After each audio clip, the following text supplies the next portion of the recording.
Hola amigos, ¿cómo están? Bienvenidos a este Te lo dijo el Lucho, una emisión más a los 40 días cumpliendo la cuarentena ya de encierro por esta pandemia mundial, el COVID-19, un virus que está afectando de manera general, de manera mundial a todos los sistemas económicos. En este caso, el sistema del transporte se ha visto totalmente afectado. 40 días sin ingresos, 40 días sin actividades económicas, por lo cual es una víctima más, es un paciente más que se encuentra en terapia intensiva.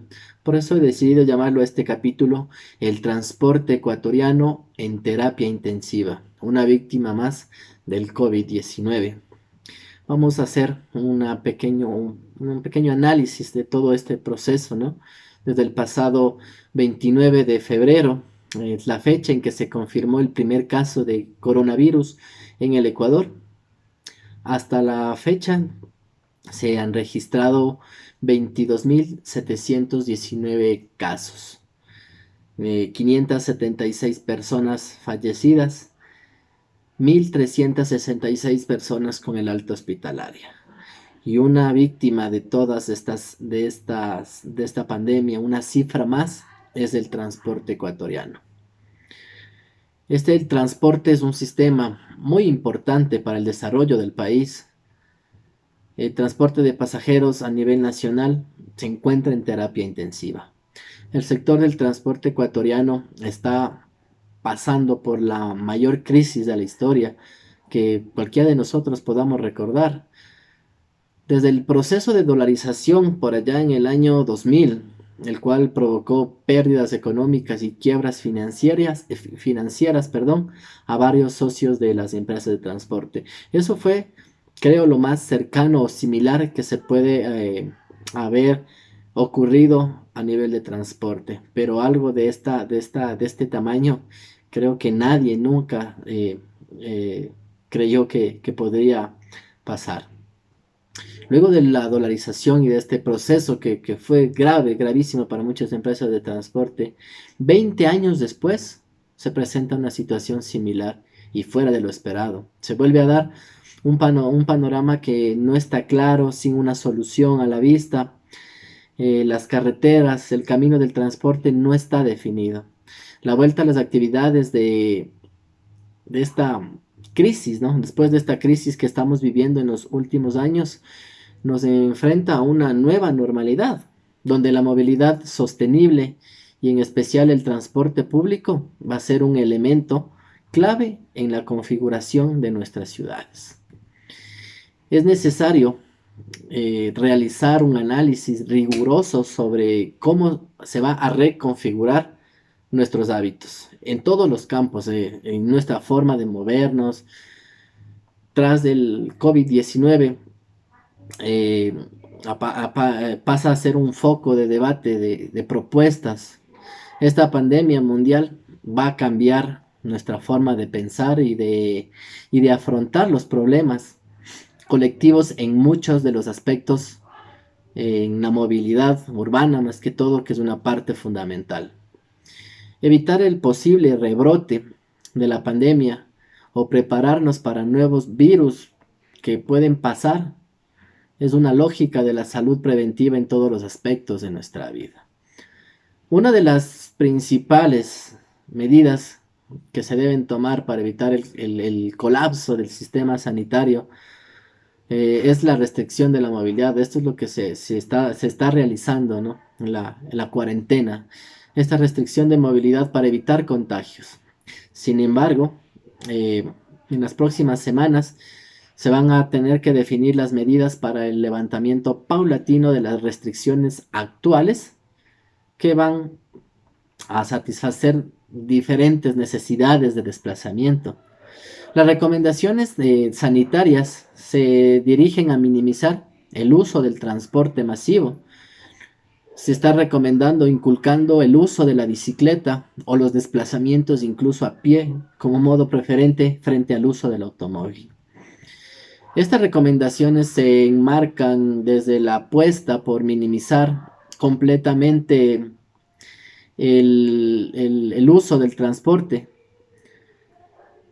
Pero esto es para evitar cualquier tipo de contagio, ¿no? Ya que la población conlleva el riesgo de que se instaure en el imaginario colectivo una percepción negativa al transporte público. Sin embargo, el transporte público es el único completamente universal, ya que alrededor del 42% de la población no dispone de automóvil particular, ni de licencia de conducir, o convive con algún tipo de discapacidad motora o sensorial que le imposibilita los desplazamientos a pie o en bicicleta. Prueba de ello es que en estos días la movilidad restringida se ha seguido realizando miles de viajes diarios en transporte público para las personas que deben movilizarse, para los sectores de primera línea, como son los hospitales, como son los bancos, los supermercados, la gente que tiene que estar en constante actividad en la primera línea, cubriendo, defendiéndonos de este virus. Entonces podemos darnos cuenta que el transporte siempre es necesario, siempre va a estar en la primera, en el primer camino que necesitemos para realizar algo en nuestra vida. En un escenario donde se espera un descenso importante de la movilidad, se va asociando al desempleo, al aumento del teletrabajo. El automóvil parece que se presenta como una solución lógica, posiblemente, pero no de fácil acceso para todo el mundo. La industria que rodea el automóvil está buscando maneras para impulsar eh, la venta de sus unidades. Entre todo esto, la reinserción de la sociedad después de un bloqueo es un proceso gradual y difícil. La oferta de transporte público eh, se tiene que adaptar a la nueva normalidad, que es lo que va a venir en los próximos días. El respeto por el distanciamiento social y las necesidades de higiene, tanto para los pasajeros como para el personal del transporte, es la máxima prioridad. Esto para prevenir el mayor propagación del virus. Mientras que el reinicio a esta actividad normal se debe evitar más pérdidas económicas y sociales. Se necesita de una u otra manera empezar a inyectar capital para que el sistema económico pueda seguir adelante. Los diseños de servicios apropiados deben ser bien pensados en el transporte público en general. Y en los servicios de autobuses es lo que se debe hacer, es algo primordial, ya que como se ha podido establecer, van a haber horarios, en este caso para los ingresos a las oficinas, para evitar las famosas horas pico que eran conocidas anteriormente. Va a haber ingresos de 8, 9, 10, 11 de la mañana para que no se provoque esa aglomeración de gente. Pero, ¿qué tan preparados estamos para este distanciamiento, para la cultura de que un autobús va a llevar solo personas sentadas y con distanciamientos de un asiento, una persona sentada, dos personas en una misma fila no va a existir? ¿Qué capacidad vamos a tener para abarcar y cumplir todas estas normas?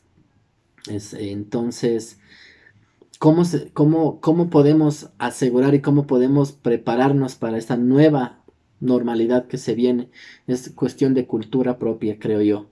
Todo depende de nosotros, todo depende en que lo hagamos bien, en que sepamos que de esto depende todo lo nuevo, el reinicio. Todo lo que conocíamos antes ya no existe, ya pasó.